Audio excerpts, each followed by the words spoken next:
बातिल से दबने वाले ऐ आसमां नहीं हम,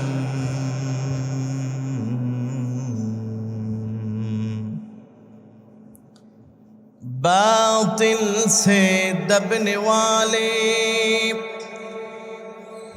ऐ आसमां नहीं हम, सौ बर कर चुका है तो इम्तिहां हमारा। कर दिया जंगे उहद में मुस्तफा दंदा शहीद,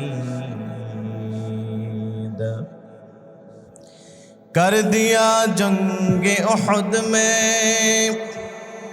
मुस्तफा दंदा शहीद। ये शरीअत ये तरीक़त हमको मिलने के लिए, बलगल उला बिकमालिही कशफत दुजा बिजमालिही, हसनत जमीअ खिसालिही सल्लु अलैहि व आलिही। अल्लाहुम्मा सल्लि व सल्लिम व बारिक अलैहि। अल्हम्दुलिल्लाह। मुअज़्ज़ज़ मुहतरम प्रिय मुसल्लियान किराम, মহিয়ান গরিয়ান রব্বুল আলামিন আল্লাহ সুবহানাহু ওয়া তাআলার আলিশান দরবারে লক্ষ কোটি শুকরিয়া আদায় করছি, যিনি আমাদেরকে দুনিয়াবী ব্যস্ততা থেকে মুক্ত করে আজকের এই পবিত্র জুমার দিনে সালাতুল জুমা আদায় করার লক্ষ্যে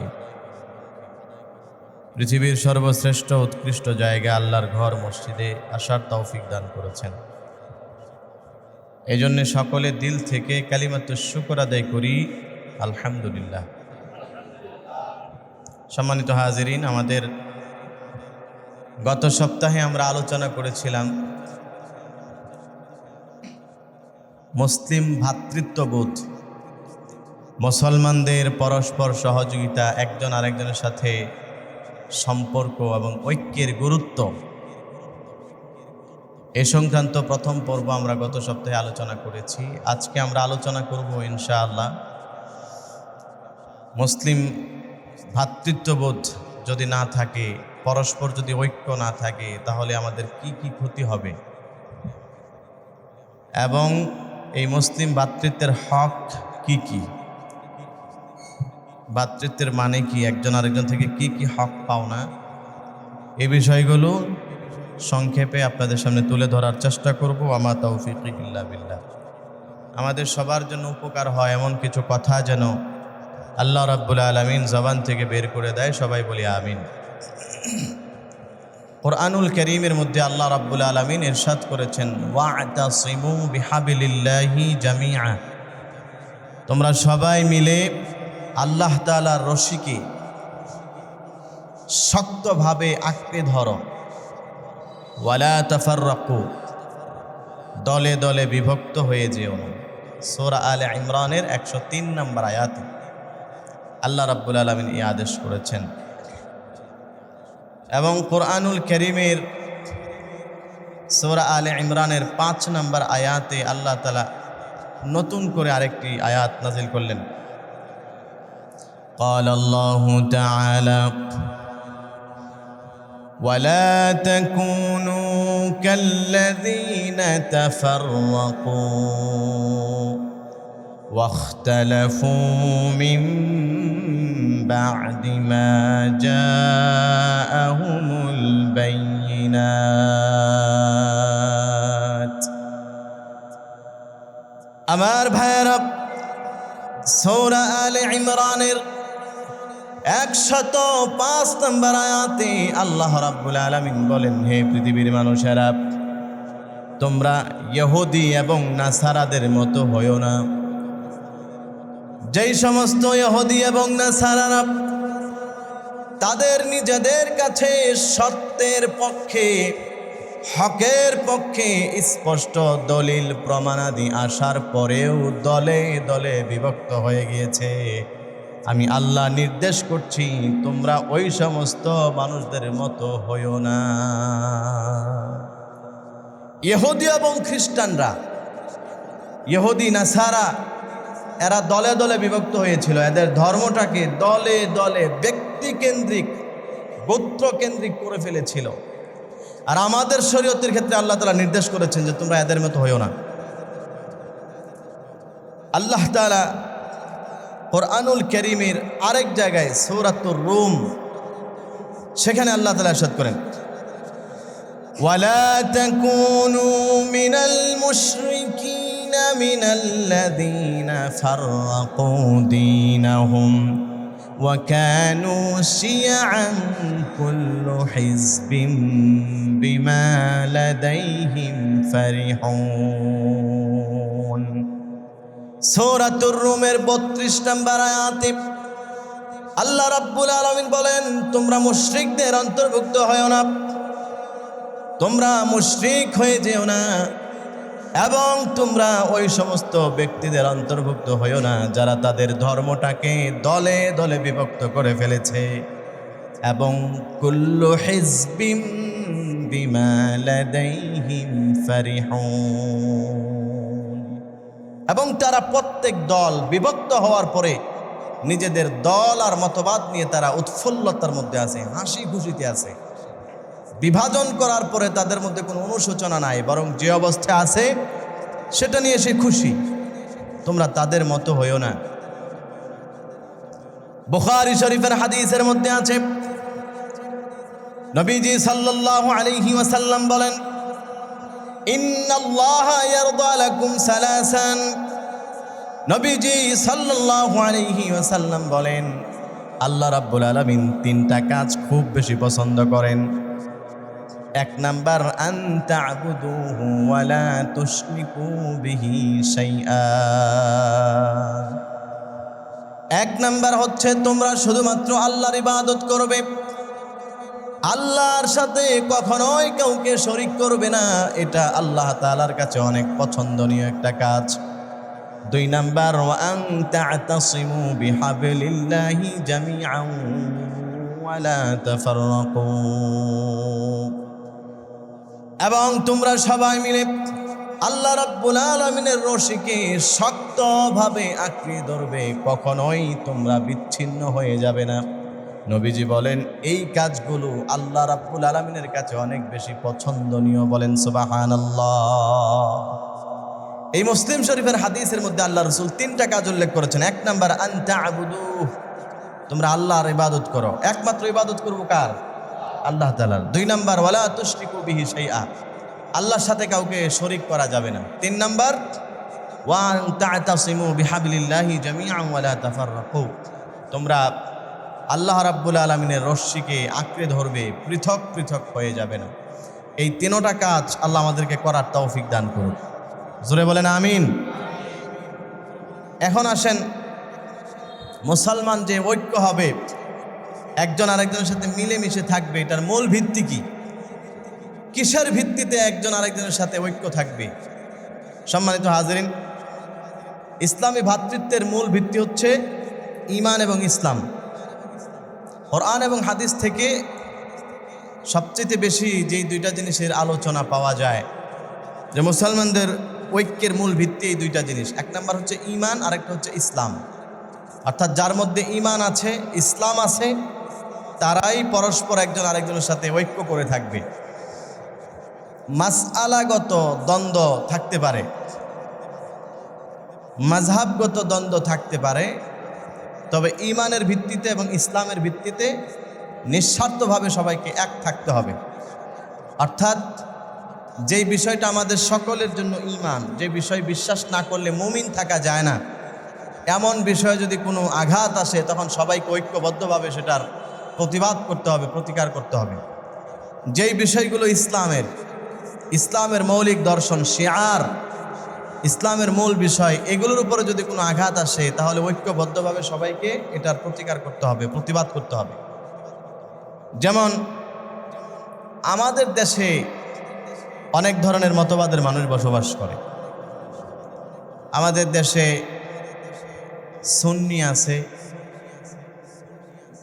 আবার বিভিন্ন মাজারপন্থী মানুষ আছে, আহলে হাদিস আছে, এরপরে হানাফি মাযহাবের লোক বিশ্বের সব দেশেই সবচেয়ে বেশি। এরকম আরও বিভিন্ন কোন লোক থাকতে পারে। তাহলে এই যে মানুষগুলো এক একজন এক একটা মতাদর্শ আছে, কিন্তু তাদেরকে ইসলাম এবং ঈমানের ক্ষেত্রে এক থাকতে হবে। যেমন মনে করেন আমাদের দেশে যারা নিজেদেরকে সুন্নি দাবি করে, অর্থাৎ সুন্নি বলতে আমরা যারা আছি আমরা হইলাম অরিজিনাল সুন্নি। সুন্নি মানে কি? যে সুন্নত অনুযায়ী চলে। আর আমাদের দেশে যারা নিজেদেরকে সুন্নি দাবি করে, যেমন মাজারপন্থী বা ওই যে মিলাদ কিয়াম করে যারা, তারাই শুধু নিজেদেরকে সুন্নি দাবি করে, কিন্তু দেখবেন সুন্নত পালন করে না। অধিকাংশ মানুষই দেখবেন সুন্নতের উপরে নাই, কিন্তু নিজেদেরকে দাবি করে সুন্নি। আচ্ছা যাই হোক, মেনে নিলাম তাদের দাবি অনুযায়ী তারা সুন্নি মানুষ। এখন যারা সুন্নি বলেন তো, তাদের বিশ্বাস অনুযায়ী নামাজের দরকার আছে না নাই? সবাই বলেন আছে না নাই? তারা অন্যান্যদেরকে ওয়াহাবি বলে, যদিও মূলত তারা ওয়াহাবি না। এখন আচ্ছা মেনে নিলাম যাদেরকে ওয়াহাবি বলে তাদের কাছেও বলেন তো নামাজের ব্যাপারে কোনো মতবাদ আছে? যারা সুন্নি, আমাদের দেশের নিয়ম অনুযায়ী যারা সুন্নি আর যাদেরকে সুন্নির বাহিরে মনে করে, এই দুই গ্রুপের মধ্যে কোরআন যে আল্লাহর কিতাব, এই ব্যাপারে কোনো মতবাদ আছে? আরে ভাই সবাই একটু মুখটা খুলে বলেন, আছে? কোরআনের মধ্যে যত বিষয় আছে এইগুলো যে সব বিশ্বাস করতে হবে, এই ব্যাপারে কোনো মতবাদ আছে? নাকি এই দেশের সুন্নিরা বলে যে কোরআনের কথাগুলো মানতে হবে, অন্যরা বলে মানা লাগবে না? এরকম কোনো ইখতিলাফ আছে? নাই। তাহলে বোঝা গেল ইসলামের মৌলিক বিষয় ইখতিলাফ।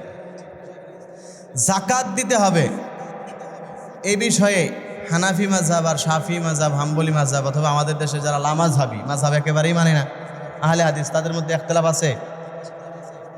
যারা লামাযহাবি তারা কি বলে যে যাকাত দেওয়া লাগবে না? না, দেওয়া লাগবে না এই কথা বলে। নামাজ পড়তে হবে, এই ব্যাপারে কোনো মতবাদ আছে? নামাজের পদ্ধতির ক্ষেত্রে মতবাদ করে। আমরা হাত বুকের উপরে বাঁধি না, নাভির নিচে বাঁধি, ওনারা বুকের উপরে বাঁধে। তারা রফে ইয়াদাইন করে, অর্থাৎ দুই হাত প্রত্যেক রোকনে যাওয়ার টাইমে নামাজের এক স্থান থেকে আরেক স্থানে যাওয়ার সময় হাত উত্তোলন করে, আমরা করি না। এটা হলো নামাজ আদায়ের ক্ষেত্রে নামাজের পদ্ধতিগত ইখতিলাফ, কিন্তু নামাজ যে পড়তে হবে এই ব্যাপারে ইখতিলাফ আছে। ওদের কাছে যদি জিজ্ঞেস করেন, বলেন তো নামাজ পড়া ফরজ নাকি নফল, তখন কি বলবে? ফরজ। তার মানে ইসলামের মৌলিক বিষয় এটাই। যাদের মৌলিক বিষয় ঠিক আছে তাদের সাথেই ঐক্য হতে পারে। কালিমার ব্যাপারে কোনো মতবাদ আছে? যাকাতের ব্যাপারে, হজের ব্যাপারে এরকম কোনো মতবাদ আছে? যে আমরা বলছি টাকা হইলে হজ করতে হবে আর ওরা বলে হজ দরকার নেই, এরকম মতবাদ আছে? নাই। তাহলে বোঝা গেল মৌলিক বিষয়ে ইখতিলাফ নেই। ইখতিলাফ হলো মাসআলাগত বিষয়। মাসআলাগত বিষয়, মতাদর্শেরগত বিষয়ের ইখতিলাফ, এটা সাহাবীদের জামানাতেও ছিল। এই ইখতিলাফকে কেন্দ্র করে, এই মতানৈক্যকে কেন্দ্র করে একজন আরেকজন থেকে বিচ্ছিন্ন হওয়া, এটা ইসলাম সমর্থন করে না। কিন্তু আমাদের দেশে আমরা খেয়াল করলে দেখি, আমাদের সমাজে খেয়াল করলে দেখি, এটা নিয়েই কিন্তু আমাদের মধ্যে বিশাল ইখতিলাফ আছে, একজন আরেকজনকে দেখতে পাচ্ছি। এটা পরিহার করা উচিত। আল্লাহ আমাদেরকে তৌফিক দান করুক এবং বোঝার তৌফিক দান করুক, সবাই বলি আমিন। হাদিসের মধ্যে আছে, আল্লাহ রসুল বলেছেন, আল মুসলিমু আখুল মুসলিম, মুসলমান হচ্ছে মুসলমানের ভাই। তাহলে একজন মুসলমান আর একজন মুসলমানের সম্পর্কের মেইন হচ্ছে মুসলমানিত্ব। যদি তাদের মধ্যে ইসলাম থাকে, ঈমান থাকে, ব্যাস তাদের মধ্যে ঐক্য হতে পারে, তারা সবাই এক। আল্লাহর বিধান হচ্ছে তারা এক থাকতে হবে, এটা হলো কোরআনের বিধান। আমার ভাইয়েরা, হাদিসের মধ্যে আছে, নবীজি সাল্লাল্লাহু আলাইহি ওয়াসাল্লাম বলেন, তারাকতু ফীকুম আমরাইন লান তাদিল্লু মা তামাসসাকতুম বিহিমা কিতাবাল্লাহি ওয়া সুন্নাতা রাসূলি। আল্লাহর নবী সাল্লাল্লাহু আলাইহি ওয়াসাল্লাম বলেন, ও আমার উম্মতেরা শোনো, আমি তোমাদের মধ্যে দুইটা জিনিস রেখে যাচ্ছি। আমি নবী সব সময় দুনিয়াতে থাকবো না, একটা সময় আমারও ইন্তেকাল হয়ে যাবে, দুনিয়ার জমিন থেকে আমাকে চলে যেতে হবে। তবে তোমাদের মধ্যে দুইটা জিনিস আমি নবীজি রেখে যাচ্ছি। ওই দুইটা জিনিস যতক্ষণ পর্যন্ত তোমরা শক্ত করে মজবুতভাবে আঁকড়ে ধরে থাকবে, আমি নবীজি বলে দিলাম, ততক্ষণ পর্যন্ত তোমরা পথভ্রষ্ট হবে না। আল্লাহ রসুল বলেছেন, লাং তাদিল্লু, অবশ্যই তোমরা পথভ্রষ্ট হবে। আরবি গ্রামার লাং তাদিল্লু, এখানে আল্লাহ তাআলার রসুল সাল্লাল্লাহু আলাইহি ওয়াসাল্লাম লান শব্দ ব্যবহার করেছেন, এটার মাধ্যমে তাকিদ দিয়েছেন, অর্থাৎ অবশ্যই তোমরা পথভ্রষ্ট হবে না। মা তামাসসাকতুম বিহিমা, যতক্ষণ পর্যন্ত এই দুইটা জিনিসকে তোমরা ধরে রাখবে। এক নাম্বার কিতাব আল্লাহি, আল্লাহর কিতাব, তার মানে কোরআন। কোরআনকে যতক্ষণ আঁকড়ে ধরে রাখবে, তার মানে তুমি কোরআনকে মানবে, কোরআনের হুকুমগুলোকে মানবে। দুই নাম্বার ওয়া সুন্নাতা রাসূলিল্লাহ, নবীজি সাল্লাল্লাহু আলাইহি সাল্লামের যত সুন্নত, এই দুইটা জিনিসকে যতক্ষণ পর্যন্ত তোমরা আঁকড়ে ধরে থাকবে, ততক্ষণ পর্যন্ত তোমরা পথভ্রষ্ট হবে না, আমি নবীজি গ্যারান্টি দিয়ে গেলাম। সুবহানাল্লাহ। তাহলে বোঝা গেল কোরআন এবং সুন্নাহ এটা হচ্ছে আমাদের সামনে মেইন জিনিস। কোরআন এবং সুন্নাহ অনুযায়ী আমাদের সামনে যে বিষয়টা করার মতো আছে আমরা সেটা করব, আর যেটা নিষেধ আছে সেটা করব না। আল্লাহ আমাদেরকে তৌফিক দান করুক, সবাই বলি আমিন। এখন আসেন আমাদের আলোচনার দ্বিতীয় বিষয়বস্তু, ইসলামী ভ্রাতৃত্ববোধ, ঐক্য যদি মুসলমানদের মধ্যে না থাকে তাহলে কি কি ক্ষতি হয়। আমি সংক্ষেপে শুধু পয়েন্টগুলো শুনিয়ে যাচ্ছি। এক নাম্বার ক্ষতি, মুসলমান যদি একজন আরেকজনের মধ্যে সম্পর্ক না থাকে, ভ্রাতৃত্ববোধ না থাকে, তাহলে এক নাম্বার ক্ষতি যেটা, সেটা হচ্ছে তারা সবাই মিলে আল্লাহ এবং তার রসুলের বিধানকে লঙ্ঘন করতেছে। এক নাম্বার ক্ষতি কি? আল্লাহ এবং তার রসুলের নাফরমানি করতেছে, আল্লাহ এবং তার রসুলের বিধানকে লঙ্ঘন করতেছে, আর এটা কবিরা গুনাহ। আমার ভাইয়েরা, আল্লাহ এবং তার রসুল যখন কোনো মুমিন মুমিনার জন্য, পৃথিবীর কোনো ইমানদারদের জন্য কোনো বিষয়কে নির্ধারণ করে দেয়, এটা তাদের জন্য শরীয়ত হয়ে যায়, এটাই তাদের জন্য আল্লাহর পক্ষ থেকে বিধান হয়ে যায়। এটাকে পরিবর্তন করার দুঃসাহস পৃথিবীর কেউ দেখাবে না, এটাকে পৃথিবীর কেউ কোনোদিন পরিবর্তন করার চেষ্টা করবে না। বরং যেটাকে আল্লাহ তাআলা নির্ধারণ করে দিয়েছেন, এটাই হলো কিয়ামত পর্যন্ত তাদের জন্য শরীয়ত ইসলামী। এ ব্যাপারে কোরআনুল কারীমের মধ্যে আল্লাহ রাব্বুল আলামিন বলেন, ওয়ামা কানা লিমুমিনিন ওয়ালা মুমিনাতিন ইযা কাদাল্লাহু ওয়া রাসূলুহু আমরান আন ইয়াকুনা লাহুমুল খিয়ারা মিন আমরিহিম ওয়া মান ইয়াসিল্লাহা ওয়া রাসূলাহু ফাকাদ ضل ضلالا মুবিনা। সূরাতুল আহজাবের 36 নম্বর আয়াতে আল্লাহ রাব্বুল আলামিন বলেন, পৃথিবীর কোনো ইমানদার নর নারীর জন্য জায়েজ নাই, আমি আল্লাহ তাদের জন্য হারাম করে দিয়েছি। কি জায়েজ নাই? আল্লাহ রাব্বুল আলামিন বলেন, আল্লাহ এবং তার রসুল যখন কোনো বিষয়কে নির্ধারণ করে দিবে, তখন সেখানে তাদের ব্যক্তিগত মতের কোনো দাম নাই। সেটা যদি পছন্দ হয় মানতে হবে, পছন্দ যদি নাও হয় তারপরেও তার জন্য মেনে নেওয়াটাই হলো ইসলামের গুরুত্বপূর্ণ ফরজ দায়িত্ব। তার উপরে পরিবর্তন করার কোনো সুযোগ তার নাই। এটা যারা মেনে নেবে তারা সফল হবে। ওয়ামান ইয়াসিল্লাহা ওয়া রাসূলাহু, আর যারা নাকি আল্লাহ এবং তার রসুলের বিরোধিতা করল, তার মানে আল্লাহ এবং তার রসুল কোনো জিনিসকে নির্ধারণ করে দেওয়ার পরে তার মনের সাথে মিলে নাই, এই জন্য সে মানে নাই, তার ব্যক্তিত্বের সাথে মিলে নাই, এই জন্য সে মানে নাই, তাহলে সে আল্লাহ এবং তার রসুলের নাফরমানি করল। আল্লাহ রাব্বুল আলামিন বলেন, আর যে ব্যক্তি আল্লাহ এবং তার রসুলের নাফরমানি করে, ফাকাদ দাল্লা দালালান মুবিনা, ওই ব্যক্তি স্পষ্টভাবে পথভ্রষ্ট হয়ে গেল। বলেন নাউজুবিল্লাহ। স্পষ্ট সে গুমরাহির মধ্যে চলে গেল, পথভ্রষ্টের মধ্যে চলে গেল। এই কথাটা বলছেন কে? আল্লাহ তাআলা। আল্লাহ তাআলা বলেছেন, ওমা কানা লিমুমিনিন ওয়ালা মুমিনাতিন ইযা কাদাল্লাহু ওয়া রাসূলুহু আমরান আইয়াকুনা লাহুমুল খিয়ারা। খিয়ারাতুল শব্দের অর্থ হচ্ছে নিজের ইচ্ছা। আল্লাহ এবং তার রসুল যখন আমাদের জন্য কোনো জিনিস নির্ধারণ করে দেন, তখন ইমানদার এবং ইমানদার নারী এবং পুরুষ তাদের জন্য ব্যক্তিগত কোনো ইচ্ছার জায়গা সেখানে নাই, বরং এটা মেনে নেওয়াটাই তার জন্য আল্লাহর পক্ষ থেকে, নবীর পক্ষ থেকে ফরজ দায়িত্ব। শুধুমাত্র আল্লাহ দিলেই যে মেনে নেবে তা নয়, বরং নবীজি যেটা দিয়েছেন সেটাও তার জন্য মেনে নেওয়া ফরজ দায়িত্ব। এজন্য কোরআনে যেটা আছে সেটাও মানতে হবে, হাদিসের মধ্যে যেটা আছে সেটাও মানতে হবে।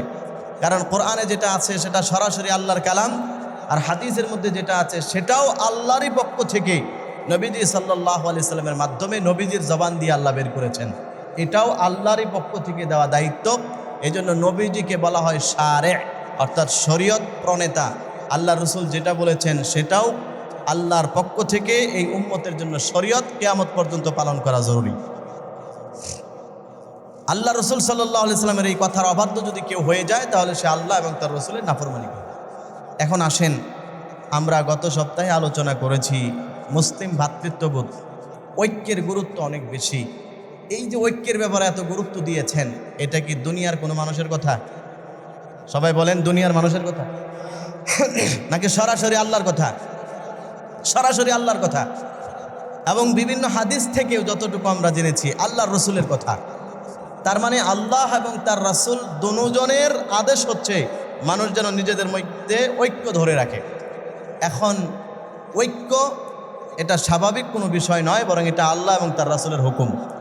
সুতরাং কেউ যদি এটার বিরোধিতা করে, ঐক্য যদি মুসলমানদের মধ্যে না থাকে, বরং ছোটোখাটো বিভিন্ন বিষয়কে কেন্দ্র করে যদি তাদের ঐক্যকে বিনষ্ট করে ফেলে, তাহলে স্পষ্ট সে আল্লাহ এবং তার রসুলের নাফরমানিতে লিপ্ত হয়ে গেল।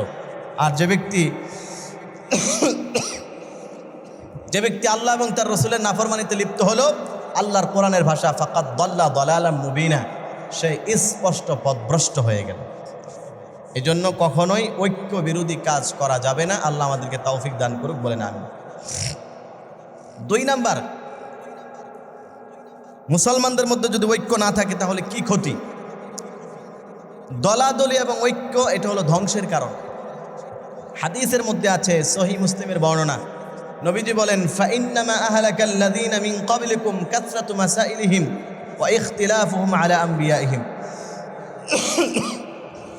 আল্লাহ তাআলা তোমাদের পূর্ববর্তী অনেক জাতিকে ধ্বংস করে দিয়েছেন 2টা কারণে। 1 নাম্বার, কাসরাতু মাসাইলিহিম, বেশি বেশি প্রশ্ন করা। নবীদেরকে খালি খালি প্রশ্ন করতো, পেরেশানিতে ফালানোর জন্য শুধু শুধু প্রশ্ন করতো তারা, এই জন্য আল্লাহ তাদেরকে ধ্বংস করে দিয়েছেন। 2 নাম্বার, ওয়া ইখতিলাফুহুম আলা আমবিয়াইহিম, তারা নবীদের সাথে মতবিরোধ করেছিল, নবীদের সাথে মত পার্থক্য করেছিল। এই জন্য আল্লাহ তাআলা পূর্বের অনেক জাতি এবং গোষ্ঠীকে ধ্বংস করে দিয়েছেন, বলেন নাউজুবিল্লাহ। এখনও যদি এই কোয়ালিটির মানুষ থাকে, অযথা প্রশ্ন করে, অযথা এবং অযথা মানুষের মধ্যে বিভাজন তৈরি করে, মানুষের মধ্যে ফাটল তৈরি করে, ঐক্য বিনষ্ট করে, আল্লাহ তাআলা ওই ব্যক্তির আমল এবং দুনিয়া এবং আখিরাত সব কিছুকে ধ্বংস করে দিবেন। আল্লাহ আমাদেরকে হেফাজত করুক, সবাই বলেন আমিন। 3 নাম্বার ক্ষতি, মানুষের মধ্যে যদি ঐক্য না থাকে, 3 নাম্বার ক্ষতি হচ্ছে তাদের অন্তরগুলোকে আল্লাহ তাআলা বাঁকা করে দিবেন, বলেন নাউজুবিল্লাহ। জোরে বলেন নাউজুবিল্লাহ। মুসলিম শরীফের হাদিস 432 নম্বর হাদিস, নবীজি বলেন, ওয়ালা তাখতালিফু ফাতাখতালিফা কুলুবুকুম, আমার উম্মতেরা সাবধান, তোমরা পরস্পর মতনৈক্য করো না, একজন আরেকজনের সাথে বিভাজন করো না, মত পার্থক্য করো না। ফাতাখতালিফা কুলুবুকুম, যদি মত পার্থক্য করো তাহলে আল্লাহ তাআলা তোমাদের অন্তরগুলোকে বাঁকা করে দিবেন, বলেন নাউজুবিল্লাহ। অন্তর বাঁকা করে দেওয়ার অর্থ হচ্ছে একজন এইদিকে আর একজন ওইদিকে, 2 জনের মন 2 দিকে চলবে, কখনোই মনের মিল হবে না। আজকে সমাজের মধ্যে মানুষের অনৈক্যের অন্যতম কারণ হচ্ছে মনের মিল হয় না। কারণ মনের মিল হলেই তো মানুষের মধ্যে ঐক্য সম্ভব। আর এই মনের মিল না হওয়ার কারণ হচ্ছে তারা মৌখিকভাবে যখন অনৈক্য করে, ইখতিলাফ করে, নিজেদের মধ্যে ছোটোখাটো বিষয় নিয়ে ঝগড়া করে, বিবাদ করে, তখন আল্লাহ তাআলা তাদের অন্তরগুলোকে বাঁকা করে দেন। আল্লাহ আমাদেরকে হেফাজত করুক, বলেন নাউজুবিল্লাহ। 4 নাম্বার ক্ষতি, যদি মানুষের মধ্যে ঐক্য না থাকে ইসলামী ভ্রাতৃত্ববোধ যদি না থাকে তাহলে তাদের শক্তি সামর্থ্য অটোমেটিকলি কমে যাবে। আমার ভাইয়েরা, আল্লাহ রাব্বুল আলামিন বলেন, وَأَطِيعُوا اللَّهَ وَرَسُولَهُ وَلَا تَنَازَعُوا فَتَفْشَلُوا وَتَذْهَبَ رِيحُكُمْ وَاصْبِرُوا إِنَّ اللَّهَ مَعَ الصَّابِرِينَ। সূরাতুল আনফালের 46 নম্বর আয়াত। আল্লাহ রাব্বুল আলামিন বলেন, ও পৃথিবীর মানুষেরা, তোমরা আল্লাহর অনুসরণ করো এবং আল্লাহর নবীর অনুসরণ করো। সাবধান, তোমরা পরস্পরের মধ্যে ঝগড়াঝাটিতে লিপ্ত হইও না, নিজেদের মধ্যে ঐক্য নষ্ট করে বিভাজন সৃষ্টি করো না। যদি তোমরা নিজেদের মধ্যে ঐক্যকে নষ্ট করে ফেলো, ফাতাযহাবা ওয়া তাযহাবা রিহুকুম, তাহলে তোমাদের যত শক্তি এবং সামর্থ্য আছে সমস্ত শক্তি এবং সামর্থ্যগুলো নষ্ট হয়ে যাবে। এবং শেষে আল্লাহ তাআলা যে নসিহতটা করেছেন, ওয়াসবিরু, সবর করো, ধৈর্য ধরো, ইন্নাল্লাহা মা'আস সাবিরিন, নিশ্চয়ই আল্লাহ তাআলা ধৈর্যশীলদের সাথে আছেন। তার মানে হচ্ছে নিজেদের মধ্যে ছোটোখাটো বিষয় নিয়ে যখন ঝগড়া হবে, এইগুলো আসলে ধৈর্য ধরো, সবর করে একজন আরেকজনের সাথে মিলে থাকো, কারণ সবর যে করবে আমি আল্লাহ তাদের সাথে আছি। সুবহানাল্লাহ। আর যদি পরস্পরের মধ্যে ঝগড়াঝাটি করে ফেলো, ওয়াতাযহাবা রিহুকুম, তাহলে তোমাদের সমস্ত শক্তিগুলো অটোমেটিকলি শেষ হয়ে যাবে। বর্তমান পৃথিবীর দিকে লক্ষ্য করে তাকাই, আমরা যদি বর্তমান বিভিন্ন যেই আন্তর্জাতিক পত্রিকাগুলো আছে আর অনলাইনের সুবাদে এখন তো ফেসবুকে, ইউটিউবে বিভিন্ন আন্তর্জাতিক সংবাদগুলো প্রকাশ পাচ্ছে, আমরা দেখি আমাদের চোখের সামনে। বিশ্বের বিভিন্ন জায়গায় মুসলমানরা একের পর এক বর্তমানে নির্যাতিত হচ্ছে, অথচ মুসলমানদের শক্তি সামর্থ্য যদি সবাই এক থাকতো তাহলে কিন্তু কোনো দিক দিয়ে ফেলে দেওয়ার মতো না। মুসলমানদের যথেষ্ট শক্তি সামর্থ্য এবং ইহুদি, খ্রিস্টান এবং বিধর্মীরা যারা মুসলমানদের উপরে নির্যাতনের স্টিম রোলার চালাচ্ছে, তাদেরকে প্রতিহত করার মতো যথেষ্ট যোগ্যতা এই পৃথিবীর মুসলমানদের আছে। কিন্তু বর্তমানে কেউ কিছুই করতে পারতেছে না। এর একমাত্র কারণ হচ্ছে এই যে আল্লাহ তাআলার কোরআনের কথা, মুসলমান যখন দলে দলে বিভক্ত হয়ে গেছে, এক দেশ আরেক দেশের সাথে মিল নাই, মুসলিম এক রাষ্ট্র আরেক রাষ্ট্রের সাথে তেমন কোনো ভালো সম্পর্ক নাই, মুসলিম এক রাষ্ট্র আরেক রাষ্ট্রের সাথে তাদের যেই ভ্রাতৃত্ববোধ, ঐক্যর যে বন্ধন থাকা দরকার ছিল সেটা নাই। আর না থাকার কারণে তাদের শক্তি সামর্থ্য অটোমেটিকলি কমে গিয়েছে। আর সেই সুযোগটাকে কাজে লাগিয়ে ইহুদি এবং খ্রিস্টানেরা, অমুসলিমরা ঐক্য হয়ে মুসলমানদের উপর নির্যাতনের স্টিম রোলার চালাইতেছে। আমরা দেখতেছি বর্তমানে মুসলমানরা নিজেদের মধ্যে ঐক্য থাকবে তো দূরের কথা, বরং নিজেরাই আরেকজনের ক্ষতি করার সর্বাত্মক চেষ্টায় সবসময় লিপ্ত থাকে। বর্তমান পৃথিবীতে একমাত্র ইমারাতে ইসলামিয়া, ইসলামী আইন কানুন অনুযায়ী যে দেশটা চলে সেই দেশের নাম হচ্ছে আফগানিস্তান। এই আফগানিস্তানের সাথে দেখেন আমাদের পাশেরই যে রাষ্ট্র পাকিস্তান, যেই পাকিস্তান থেকে বিভাজন হয়ে আমাদের বাংলাদেশ স্বাধীন একটা রাষ্ট্র আমরা পেয়েছি।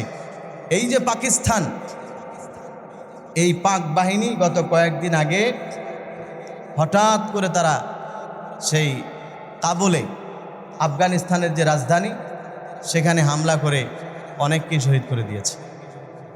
এই পত্রিকার মধ্যে এই খবর আপনারা দেখেননি? ফেসবুকের মধ্যেও তো একদম ভাইরাল একটা খবর ছিল গত কয়েকদিন আগে। অথচ উচিত ছিল মুসলিম শক্তিগুলো একত্রিত থাকা, এক থাকা, কিন্তু আজকে দলে দলে বিভক্ত, এক দেশ আরেক দেশের বিরুদ্ধে। এবং এটার পিছনে মূল কারিগর এবং হোতা হচ্ছে ইহুদি এবং খ্রিস্টান, আমেরিকা, রাশিয়া এবং ইসলামী শক্তির বিরুদ্ধে যাদের অবস্থান, তারা এক দেশকে আরেক দেশের সাথে লাগিয়ে দিয়ে একজনকে আরেকজনের গোপনে সহযোগিতা করে মাঝখান দিয়ে তারা মুসলমানদের উপরে কর্তৃত্ব খাটাইতেছে, শাসন করতেছে।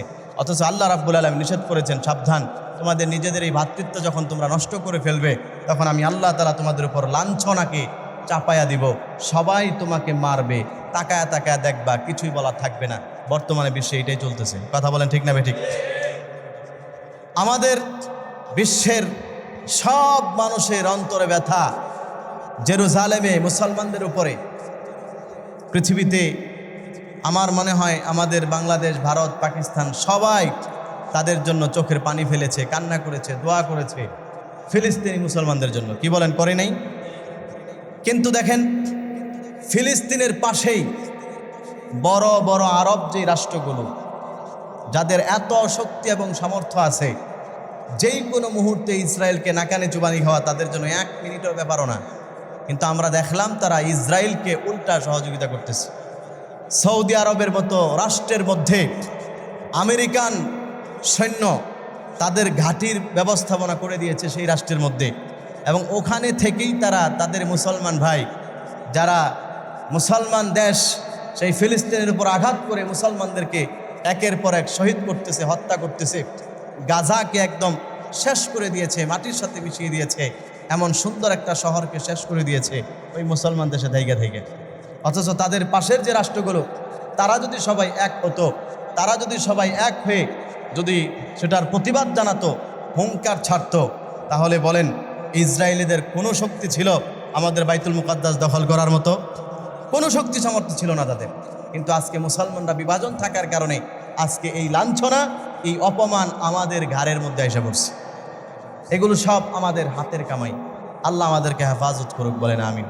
সম্মানিত হাজিরিন, আমি যেই কথা বলতে চাচ্ছি, আল্লাহ তাআলা আমাদেরকে আদেশ করেছেন আমরা যেন এক থাকি।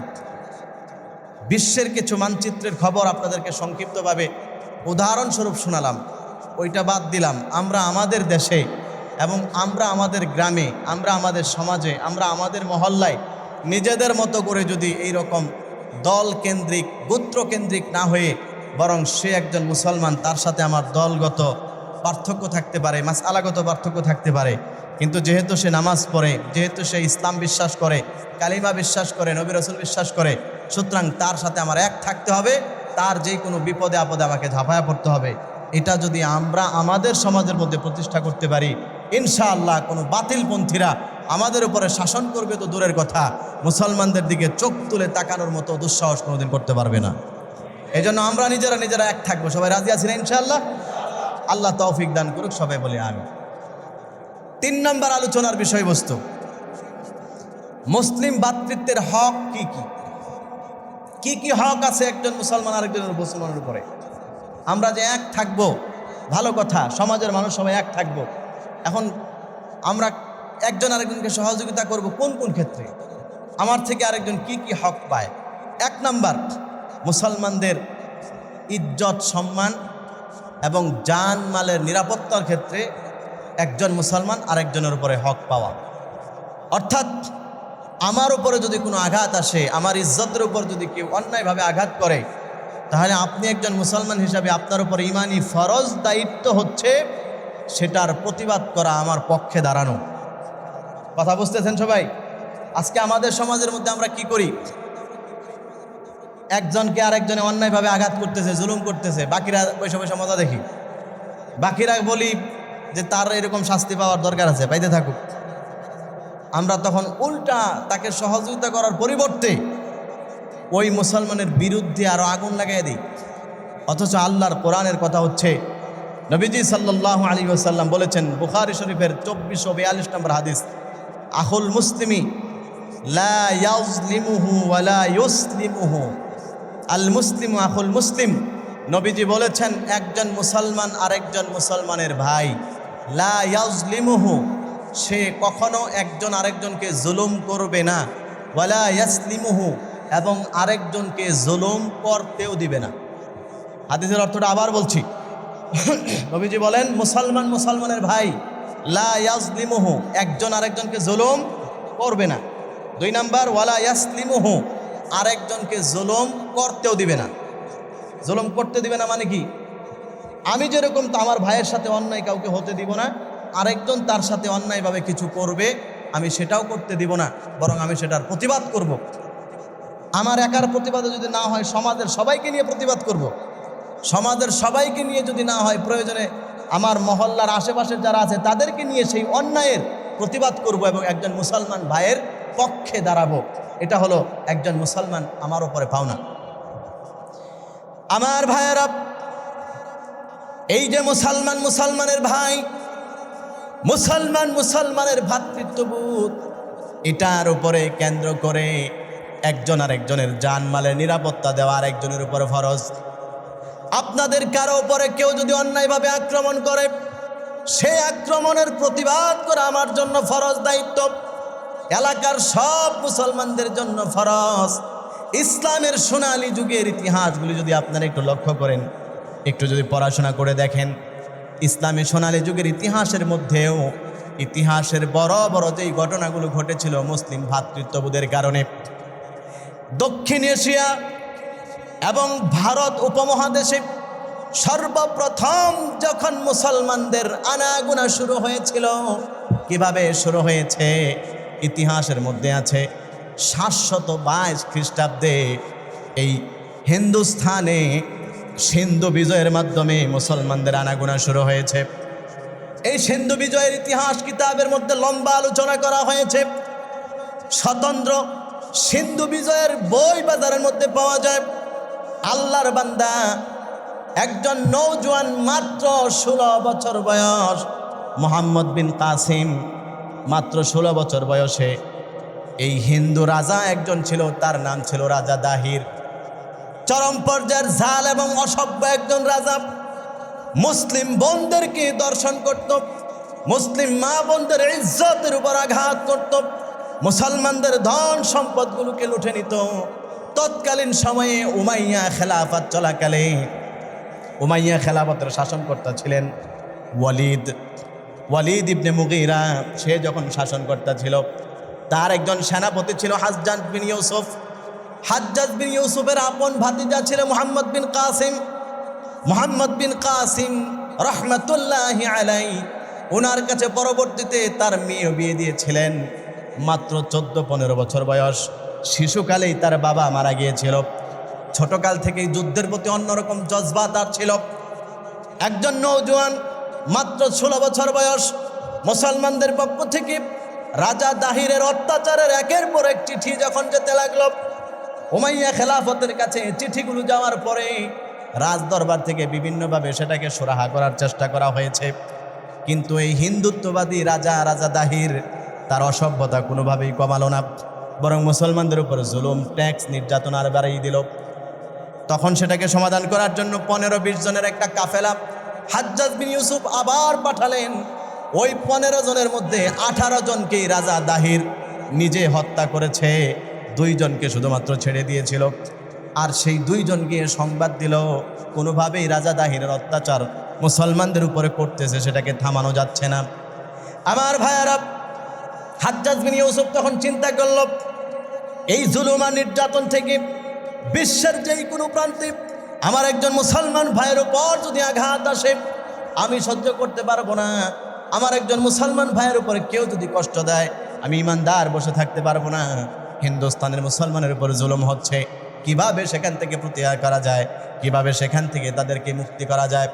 অন্য আরেক বর্ণনার মধ্যে আছে, ওই রাজা দাহিরের এলাকায় একজন ধনাঢ্য মুসলিম ছিলেন। তিনি যখন হজে যাচ্ছেন, যখন ওনার কাফেলা জাহাজ যখন সিন্ধু হয়ে শ্রীলঙ্কার দিকে ঢুকতেছিল, এমন টাইমে ওই রাজা দাহিরের জলদস্যু এবং সন্ত্রাসী বাহিনী ওখান থেকে ওনার মেয়েকে এবং ওনার স্ত্রী এবং পরিবারের সদস্যদেরকে ধরে আনলো। ওনার মেয়ে কোনো রকম পালিয়ে বেঁচে গিয়েছিল, বাকি সবাইকে তারা হত্যা করেছে। এই একজন মেয়ে একটা সাদা রুমালের মধ্যে চিঠি লিখে দিয়েছিল, পৃথিবীর মুসলিমেরা, তোমার একজন মুসলমান বোন রাজা দাহিরের অত্যাচারের শিকার, তাকে সেখান থেকে বাঁচানো তোমাদের উপর ইমানি ফরজ দায়িত্ব। আল্লাহ রসুলের দায়িত্ব কি তোমরা ভুলে গিয়েছিল কিনা? ঐতিহাসিকবিদগণ লিখেন, শুধুমাত্র এই একজন মহিলার কথাই তার ইজ্জত বাঁচানোর জন্য 12,000 সৈন্য নিয়ে মুহাম্মদ বিন কাসিম সিন্ধু আক্রমণ করে, এখানে সিন্ধু বিজয় করে রাজা দাহিরকে হত্যা করে সেটাকে দখল করেছিল। বলেন সুবহানাল্লাহ। শুধুমাত্র একজন মহিলার অভিযোগের ভিত্তিতে, এই একজন মহিলার ইজ্জতহানির প্রতিশোধ নেওয়ার জন্য রাজা দাহিরের সেই সিন্ধুতে আক্রমণ করে গোটা ভারতবর্ষে মুসলমানদের আগমন শুরু 722 খ্রিস্টাব্দে। এভাবেই মুসলমানরা এই দেশে এসেছে। সম্মানিত হাজিরিন, শুধুমাত্র এতটুকু শেষ নয়, আমাদের বাংলাদেশের মধ্যেও এমন ইতিহাস আছে যে বাংলাদেশে এই যে পবিত্র জন্মভূমি, আজকে বাংলাদেশে আমরা ইসলাম পেয়েছি কার ওসিলায়। বাংলাদেশের মধ্যে 360 জন আল্লাহর ওলি এসেছিল। আপনার ইতিহাস পড়ে দেখবেন বাংলাদেশে ইসলাম কিভাবে আসলো, ইসলাম আসার ইতিহাসটা পড়ে দেখবেন। এই বাংলাদেশে ইসলাম আসার পিছনে অন্যতম ভূমিকা যার ছিল, তিনি হচ্ছেন শাহজালাল পীর ইয়ামিনী মুজাদ্দিদ, যিনি ইয়ামান থেকে, সুদূর ইয়ামান থেকে এই বাংলাদেশে এসেছেন ইসলাম প্রতিষ্ঠা করার জন্য। বলেন সুবহানাল্লাহ। ওনার বাবা মা ছোটকালেই মারা গিয়েছিল, মক্কায় লেখাপড়া করেছেন। ওনার কাছে একের পর এক ওনার এক মামা ছিল, চিঠি লিখতেছিলেন যে তোমাকে ইসলাম প্রচারের জন্য যেতে হবে। আমি গতকালকে রাতেও দীর্ঘ সময় পর্যন্ত ওনার এই ইতিহাসটা পড়তেছিলাম, যে যখন ওনার মামা ওনার হাতে জমিন থেকে এরকম থাবা দিয়ে কিছু মাটি নিয়ে ওনার হাতে দিলেন, শাহজালাল এই মাটির সাথে পৃথিবীর যেই জায়গার মাটির মিল পাবে সেখানে গিয়ে তুমি তোমার ইসলামকে প্রচার করবে। বলেন সুবহানাল্লাহ। শাহজালাল ইয়ামিনী রহমতুল্লাহি আলাইহি বছরের পর বছর ঘুরতে লাগলেন। ঘুরতে ঘুরতে কয়েক বছর যাওয়ার পরে যখন তিনি চীন দেশে আসলেন, চীন দেশের অনেক বড় একজন বিজ্ঞানীর সাথে ওনার দেখা হলো। মাটিটা যখন তাকে দেখালেন, তিনি মাটিটাকে পরীক্ষা নিরীক্ষা করে বলতে লাগলেন, পৃথিবীর হিন্দুস্তানের একবারে শেষ প্রান্তে যেখানে গৌর শাসক, হিন্দু শাসক গৌর গোবিন্দ শাসন করে, তোমার এই মাটির সাথে ওই সিলেটের মাটির মিল পাওয়া যায়, সুতরাং ইসলাম প্রচার করতে সেখানে চলে যাও। বলেন সুবহানাল্লাহ। শাহজালাল ইয়ামিনী রহমতুল্লাহি আলাইহি, আজকে আমরা যারা শাহজালালের উত্তরসূরি নিজেকে দাবি করি, আজকে আমাদের ঈমান মরে গিয়েছে। আসল ইতিহাস তো আপনাদের অনেকেরই জানা নয়, ভালো করে শোনেন। যখন তিনি বাংলাদেশে এসে যখন ইসলাম প্রচার করতেছিলেন, সিলেটে তিনি কেন গিয়েছেন? রাজা গৌরগোবিন্দকে কেন তিনি পরাজিত করেছেন? কেন তাকে হত্যা করা হয়েছে? ইতিহাস গভীর মনোযোগ দিয়ে শুনুন। ওই সিলেটের জমিনে ওই গৌরগোবিন্দ যে এলাকার মধ্যে শাসন করত, সেখানে একজন মুসলমান বসবাস করত, তার নাম ছিল শেখ বুরহানুদ্দিন। দীর্ঘদিন পর্যন্ত তার কোনো সন্তানাদি হয় না। বুরহানুদ্দিন আল্লাহর কাছে মান্নত করলো, রব্বুল আলামিন আপনি আমাকে একটা সন্তান দান করেন, দয়া করে আমাকে একটা সন্তান দান করেন। আপনি যদি আমাকে একটা সন্তান দান করেন তাহলে আমি আপনার জন্য একটা, আল্লাহর পক্ষ থেকে আপনার জন্য একটা গরু কুরবানি করবো, একটা গরু আমি মান্নত করলাম। আল্লাহ রাব্বুল আলামিন কিছুদিন পরে ওনাকে একটা নেককার সন্তান দান করলেন। বুরহানুদ্দিন এবার তিনি তার সেই ওয়াদা পূরণ করার জন্য, আল্লাহর সাথে যে কমিটমেন্ট করেছেন সেই ওয়াদাকে পূরণ করার জন্য, মান্নতকে পূরণ করার জন্য ওই হিন্দু রাজার ওই আমলে থেকেই তিনি একটা গোপনে গরু জবাই করলেন। গরুর গোশতগুলোকে গোপনে মুসলমানদের কাছে বিলি করে দিলেন। যখন তিনি বিলি করতেছিলেন, আল্লাহর কি কুদরত, একটা চিল ছু মেরে কিছু গরুর গোশত নিয়ে গেল এবং সেই রাজার যেই দেব মন্দির ছিল ওই মন্দিরের সামনে নিয়ে গরুর গোশতের টুকরাটা ফেলল। যখন গৌর গোবিন্দ সকালবেলা ওই গোশতের টুকরা যখন দেখলো, তেলে বেগুনে জ্বলে উঠল। আমি হিন্দু রাজার রাজ্যের মধ্যে কে গরু জবাই করলো? আমাদের দেবতাকে কে জবাই করলো? কার এত বড় সাহস? খুঁজতে খুঁজতে শেখ বুরহানুদ্দিনকে যখন পেয়ে গেল, তখন শেখ বুরহানুদ্দিনের ডান হাত সে ওই মূর্তির সামনে এসে তার ডান হাত কেটে ফেলল এবং যেই নবজাতক সন্তান জন্মগ্রহণ করেছে ওই সন্তানটাকে ওই দেব মন্দিরের মধ্যে তাদের মূর্তির সামনে বলি দিয়েছে, কল্লা আলাদা করেছে। বলেন নাউজুবিল্লাহ। অন্যায়ভাবে নিকৃষ্টভাবে যখন একজন নবজাতক সন্তানকে হত্যা করল, শেখ বুরহানুদ্দিনের ডান হাত কেটে দিয়েছে। একজন মুসলমানকে এরকম পাশবিক নির্যাতন করা হলো। শেখ বুরহানুদ্দিন এক এক জায়গায় বিচার দিচ্ছেন, কোথাও তিনি সুষ্ঠু সমাধান পাচ্ছেন না, কোথাও বিচার পাচ্ছেন না। যখন তিনি মনের মধ্যে অনেক কষ্ট নিয়ে হিজরত করে এবার তিনি মদিনার দিকে রওনা দিলেন, মদিনার দিকে চলে যাবেন। মাঝখানে ওনার শাহজালাল পীর ইয়ামিনীর সাথে দেখা হয়ে গেল। আল্লাহর ওলি শাহজালাল রহমতুল্লাহি আলাইহি ওনাকে জিজ্ঞেস করলেন, কি ব্যাপার, আপনার মন এত কেন খারাপ, কি হয়েছে আপনি আমাকে একটু বলেন।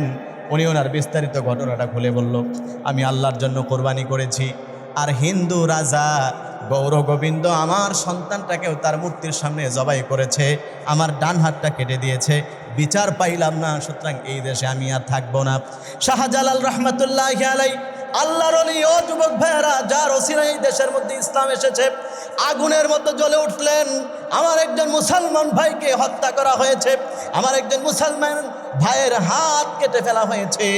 এই মাটি হাতের মধ্যে কসম করলাম, যতক্ষণ পর্যন্ত প্রতিশোধ না নিব ততক্ষণ পর্যন্ত আমি ঘরে ফিরে যাব না। বলেন আল্লাহু আকবার।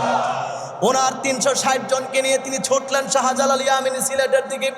যেতে যেতে যেতে যেতে ওদের রাজধানী ওখানে ঢুকার আগে সুরমা নদী পড়ল। কিভাবে পার হবেন?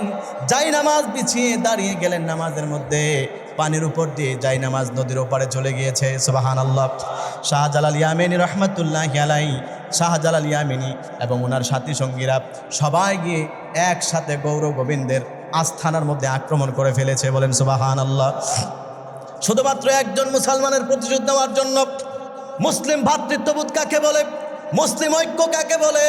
কারণ নবীজি বলেছেন, একজন মুসলমান মাসালুল মুমিনিনা ফি তাওয়াদ্দুহিম ওয়া তারাহুমিহিম ওয়া তাআতুফিহিম মাসালুল জাসাদ।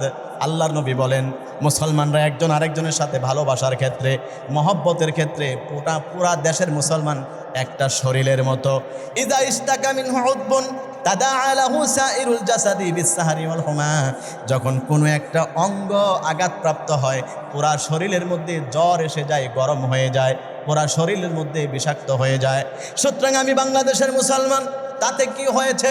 সৌদি আরবে যদি আমার কোনো মুসলমান ভাইকে অন্যায়ভাবে আক্রমণ করা হয়, আমার কলিজার মধ্যে আঘাত লাগবে, কারণ আমি একজন মুসলমান। ঠিক কিনা বলেন?